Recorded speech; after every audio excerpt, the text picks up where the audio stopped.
नमस्कार। वीडियो में हम बात करने वाले हैं राजस्थान की प्रमुख लोक देवी करणी माता के बारे में तथा साथ ही इनसे संबंधित सभी इंपॉर्टेंट फैक्ट्स एवं क्वेश्चन पर डिस्कस करने वाले हैं। इसके अलावा पूरा मैटर वर्तमान परीक्षा पैटर्न के अनुसार तैयार किया गया है, तो वीडियो काफी इंपॉर्टेंट होने वाला है। तो शुरू करते हैं अपने टॉपिक को। टॉपिक में हम बात करेंगे लोक देवी करणी माता के बारे में। सबसे पहले हम जानेंगे इनसे संबंधित बेसिक जानकारियों के बारे में कि करणी माता का जन्म कहाँ हुआ, जन्म स्थान के बारे में, माता पिता के बारे में और उनके निवास के बारे में, उनसे संबंधित अन्य बेसिक इंफॉर्मेशंस के बारे में।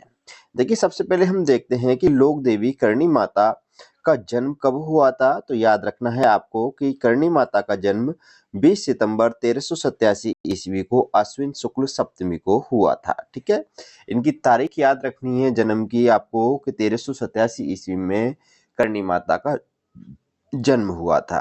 जन्म स्थान की बात करें तो जन्म स्थान का सुआप या सुपाड़ गांव में हुआ था। इसको कई जगह सुआप गांव मिलेगा, कई जगह सुपाड़ गांव भी लिखा मिलेगा, जो जोधपुर में है। तो करणी माता का जन्म जोधपुर में हुआ था, सुपाड़ गांव में। इसके अलावा इनकी समाधि तो याद रखना है, इनकी जो मृत्यु है वो 1538 ईस्वी में हुई थी। ये बात आपको याद रखनी है। पिताजी का नाम था मेहाजी चारण, ये भी आपको इंपॉर्टेंट है, याद रखना है। करणी माता के पिताजी का नाम था मेहाजी चारण और माताजी का नाम था देवलबाई। ठीक है, राजस्थान की एग्जाम्स में माता पिता के नाम से भी बहुत ज्यादा पूछे जाते हैं और आज के समय में तो परीक्षाओं का पैटर्न पूरा ही पूरा बदल गया है। सत्य असत्य वाले क्वेश्चंस, व्याख्या वाले क्वेश्चंस बहुत ज्यादा पूछे जा रहे हैं। तो उनमें पॉइंट्स दे दिए जाते हैं कि लोक देवी करणी माता के पिताजी का नाम मेहाजी चारण था, माता का नाम देवलबाई था।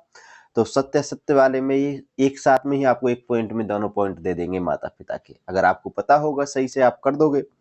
बचपन का नाम था इनका रिद्धिबाई, ये भी इंपॉर्टेंट है। तो लोक देवी करणी माता का बचपन का नाम रिद्धिबाई था। ये क्वेश्चन एग्जाम्स में पूछा भी गया है कि किस लोक देवी के बचपन का नाम रिद्धिबाई था। तो याद रखना है करणी माता का। बात करें पति के नाम कि लोक देवी करणी माता के पति का नाम क्या था, तो देपाजी बीठू था। क्या था? देपाजी बीठू था। और इस साठी का गांव बीकानेर के निवासी थे, ये बात आपको याद रखनी है। लेकिन इनके वैवाहिक जीवन से संबंधित कुछ इंपॉर्टेंट बातें हैं, उनको भी आपको याद रखना है। कि फैक्ट्स में देखिए कि करणी माता विवाहिता थी मगर आजीवन ब्रह्मचर्य का व्रत निभाया था इन्होंने। ठीक है, ये इंपॉर्टेंट पॉइंट है।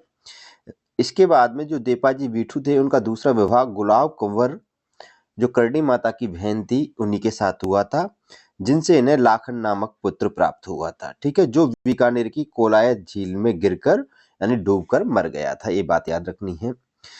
करणी माता की शादी भले ही देपाजी बीठू से हो गई, लेकिन उन्होंने आजीवन ब्रह्मचर्य व्रत निभाया था। इसके बाद में देपाजी बीठू के साथ करणी माता की ही बहन गुलाब कुंवर का विवाह हुआ था और उनसे उनको लाखन नामक पुत्र की प्राप्ति हुई थी, जो बीकानेर की कोलायत झील में डूबकर मर गया था। ये बात इनके वैवाहिक जीवन से संबंधित है, आपको याद रखनी है, इंपॉर्टेंट है। ठीक है, इसके अलावा नेक्स्ट अगला पॉइंट है हमारा कि करणी माता की इष्ट देवी कौन थी। तो करणी माता की इष्ट देवी थी तेमड़ा जी। ठीक है, कौन थी? तेमड़ा जी माता थी, तेमड़ माता थी। ये बात याद रखना है कि तेमड़ राय माता करणी माता की क्या थी? इष्ट देवी थी। ठीक है, तो करणी माता के मंदिर के पास देवी तेमड़ा राय का भी मंदिर बना हुआ है, ये पॉइंट आपको याद रखना है। नेक्स्ट पॉइंट में देखिएगा कि करणी माता के उपनाम कौन कौन से हैं। तो उपनाम बहुत ज्यादा पूछे जाते हैं। सबसे इंपॉर्टेंट नाम है करणी माता का, वो इनको चूहों की देवी कहा जाता है। क्या कहा जाता है? चूहों वाली देवी कहा जाता है। इनके मंदिर में सफेद रंग के चूहे बहुत ही ज्यादा मात्रा में यानी कई बहुत संख्या में पाए जाते हैं, बहुसंख्यक संख्या में। और जो उनके मंदिर में जो सफेद चूहे होते हैं, सफेद चूहों के अलावा अन्य चूहे भी पाए जाते हैं, लेकिन सफेद चूहा ज्यादा खास माना गया है कि इनके मंदिर में अगर किसी व्यक्ति को सफेद चूहों के दर्शन होते हैं तो वो शुभ माना जाता है। और इनके मंदिर में पाए जाने वाले सफेद चूहों को कावा कहा जाता है। क्या कहा जाता है? कावा कहा जाता है। ये बात भी आपको याद रखनी है।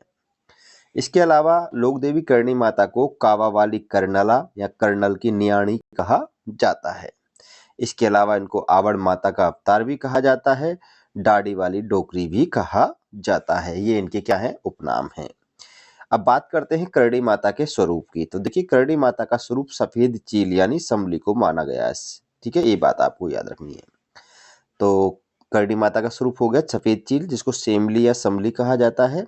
इसके अलावा करणी माता के सारथी का नाम था सारंग या सारण विष्णुई। कई जगह सारण विष्णुई मिलेगा, कई जगह सारंग विष्णुई मिलेगा। ठीक है, तो ये कौन थे? करणी माता के सारथी थे।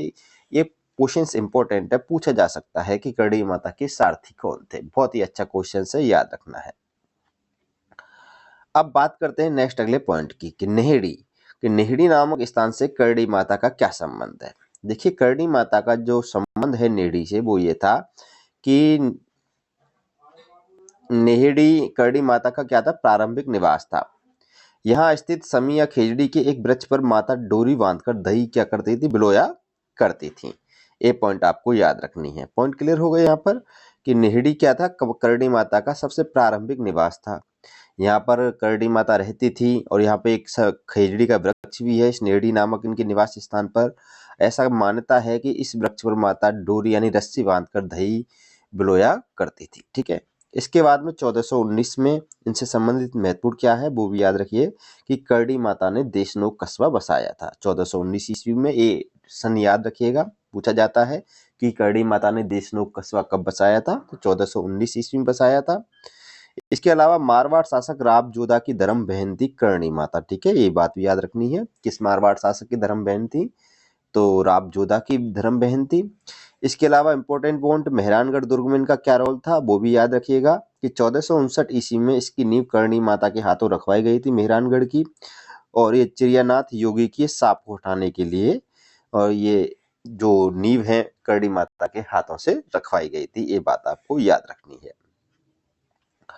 नेक्स्ट पॉइंट देखिए राव वीका के बारे में कि राव वीका से क्या संबंध था करणी माता का। देखिए, राव वीका को करणी माता ने क्या किया था? 1488 ईस्वी में आशीर्वाद दिया था बीकानेर शहर की स्थापना के लिए। ठीक है, तो याद रखना है कि राव वीका ने 1488 ईस्वी में करणी माता के ही आशीर्वाद से बीकानेर शहर की क्या की थी? स्थापना की थी। इस कारण बीकानेर के राठौड़ शासकों की कुलदेवी कौन है? करणी माता है। ये बात आपको याद रखनी है। कई बार पूछा जाता है कि बीकानेर के राठौड़ शासकों की कुलदेवी कौन है? करणी माता है। नेक्स्ट पॉइंट है कि करणी माता का प्रसिद्ध मंदिर कहाँ पर है? तो करणी माता का प्रसिद्ध मंदिर देशनोक बीकानेर में है। कहाँ पर है? देशनोक बीकानेर में है। ये बात आपको याद रखनी है। मठ, अगर हम मठ की बात करें तो करणी माता के जो मंदिर होते हैं उनको मठ कहा जाता है। इंपॉर्टेंट पॉइंट है, पूछा जा सकता है कि करणी माता के मंदिर को क्या कहते हैं? मठ कहते हैं। नेक्स्ट अगला पॉइंट है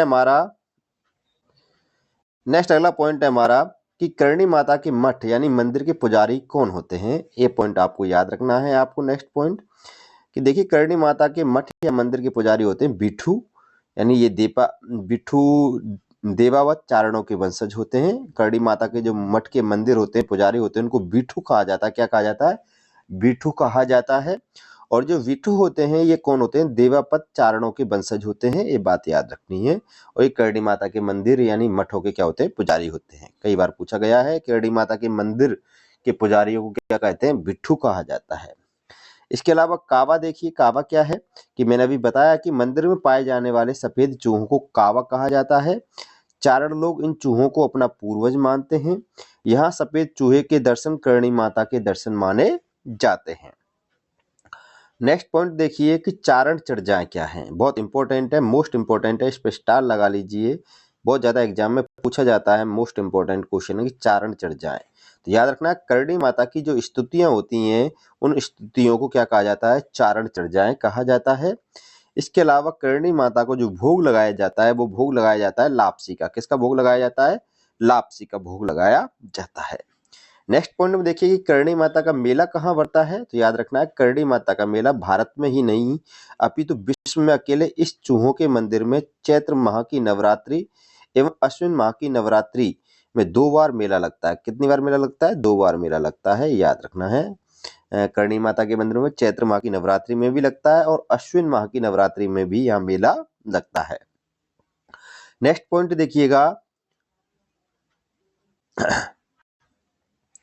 नेक्स्ट पॉइंट में देखिए निर्माण कि करणी माता की जो मंदिर है, मंदिर का निर्माण करवाया था कर्ण सिंह ने, महाराजा कर्ण सिंह ने करवाया था। इनका पुनर्निर्माण करवाया था महाराजा सूरज सिंह ने, बीकानेर के महाराजा सूरज सिंह ने करवाया था। और करणी माता के मंदिर का जो वर्तमान स्वरूप है वो बीकानेर के महाराजा गंगा सिंह के द्वारा दिया गया। मंदिर में जो चांदी के किवाड़ हैं वो अलवर के शासक महाराजा बख्तावर सिंह के द्वारा भेंट किए गए, छड़वाए गए थे। और मुख्य द्वार का जो निर्माण है वो सेठ चांदमल ढड्ढा के द्वारा करवाया गया। चांदी के चूहे कुंदनलाल वर्मा यानी जो हैदराबाद के व्यापारी हैं 1999 में इनके द्वारा यहाँ पे दिए गए, यानी चांदी के चूहे भेंट किए गए थे। चांदी के चूहे मंदिर में आपको देखने को मिलते हैं। कुंदनलाल वर्मा हैदराबाद के व्यापारी हैं, इनके द्वारा भेंट किए गए थे मंदिर में। इसके अलावा अन्य योगदान महाराजा डूंगर सिंह जी का भी इस मंदिर में क्या रहा था, कुछ मुख्य योगदान रहा था। इसके अलावा इस मंदिर की जो इम्पोर्टेंट बात है वो ये भी याद रखनी है आपको कि सावन भादो कढ़ाइयाँ, ये मंदिर के मुख्य द्वार के पास रखी हैं कढ़ाइयाँ हैं। सावन भादो नाम की मुख्य मंदिर के द्वार के पास क्या रखी हैं, कढ़ाइयाँ रखी हैं। ठीक है। दशरथ मेघवाल के बारे में भी समझ लीजिए कि करणी माता के मंदिर के पास ग्वाले इनका मंदिर स्थापित करते हैं दशरथ मेघवाल का, ये भी बात याद रखनी है। ठीक है, क्लियर पॉइंट हो गया।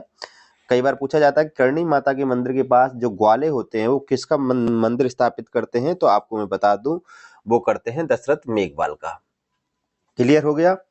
इसके अलावा कुछ इंपॉर्टेंट बातें हैं वो भी आप याद रखिए कि देखो सावन भादो से संबंधित मैंने आपको पॉइंट बताए थे अभी कि जो सावन भादो नाम की जो कढ़ाइयाँ हैं, कढ़ा हैं, वो देशनोक बीकानेर में है। ठीक है। इसके अलावा अगर आपसे पूछ ले कि सावन भादो महल कहाँ पर है, तो ये डीग में है। इसके अलावा आपसे पूछ ले कि सावन भादो नहर कहाँ पर है, ये कोटा में है। इसके अलावा अगर आपसे पूछ ले कि सावन भादो जल परियोजना कहाँ पर है, तो कोटा में है। इसके अलावा पूछ ले कि सावन भादो मूर्तियां कहाँ पर हैं, तो अचलगढ़ सरोई में है। इसके अलावा सावन भादो झरना कहाँ पर है, बूंदी में है। और सावन भादो बगीचा कहाँ पर है, सहेलियों की वाड़ी उदयपुर में है। और सावन भादो मेला कहाँ पर लगता है, अलवर में लगता है। ये सावन भादो से संबंधित कई सारे पॉइंट्स हैं, कंफ्यूज मत हो जाना, जो अलग अलग हैं, हमने सारी चीजें एक साथ आपको करा दी हैं। नेक्स्ट पॉइंट देखिए कि कपिल मुनि का मेला। देखो कपिल मुनि का मेला कोलायत में लगता है, बीकानेर में कोलायत झील के किनारे लगता है। मैंने अभी बताया था कि करणी माता के जो पुत्र थे लाखन, करणी माता के बहन गुलाब कंवर और देपाजी विठू के जो पुत्र थे लाखन, वो कोलायत झील में गिरकर मर गए थे, यानी डूबकर मर गए थे। तो उन्हीं कोलायत झील के किनारे किसका मेला लगता है, कपिल मुनि का मेला लगता है, कार्तिक पूर्णिमा को लगता है। और जो चारण जाति के लोग होते हैं वो इस मेले में क्या करते हैं, भाग नहीं लेते हैं। ये बात आपको याद रखनी है। पॉइंट क्लियर हो गए यहाँ तक। ये थे दोस्तों करणी माता से संबंधित सभी इंपॉर्टेंट फैक्ट्स एवं क्वेश्चंस। वीडियो पसंद आई वीडियो को लाइक करिएगा, शेयर करिएगा, आप हमारे चैनल पर नए हो चैनल को सब्सक्राइब करिएगा। और इसी प्रकार की अन्य वीडियोज देखने के लिए आप हमारे चैनल पर जाइएगा। चैनल में आपको राजस्थान जीके के नाम से प्लेलिस्ट मिलेगी। उस प्लेलिस्ट में आपको बहुत सारी वीडियोज राजस्थान की टॉपिक वाइज मिल जाएंगी। आप वहाँ से वो वीडियो जाकर देख सकते हैं। फिर मिलेंगे नेक्स्ट अगली वीडियो में, तब तक के लिए अलविदा, बाय बाय।